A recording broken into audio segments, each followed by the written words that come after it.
এর দিকে একবার তাকান, এবার সেটা হজম করার চেষ্টা করুন।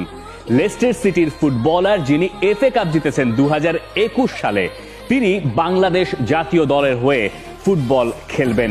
বহুদিন ধরে যে কথাবার্তা চলছিল তার সফল সমাপ্তিটা হলো এই জায়গায়, যখন হামজা চৌধুরী নিজেই জানিয়ে দিলেন তিনি বাংলাদেশ জাতীয় দলের হয়ে খেলার সিদ্ধান্ত নিয়েছেন এবং এখন আর কোনো রকম কোনো ত্রুটি ঝামেলা কোনো রকম কোনো সংশয় নেই। ফিফার কাছ থেকে অ্যাপ্রুভাল চলে এসেছে, বাংলাদেশ ফুটবল ফেডারেশন জানিয়ে দিয়েছে, হামজা চৌধুরী নিজে ঘোষণা দিয়েছেন বাংলাদেশ জাতীয় দলের জার্সি গায়ে চাপাচ্ছেন হামজা চৌধুরী। ব্যাপারটা হজম করা বেশ কঠিন একটা কাজ, তাই না?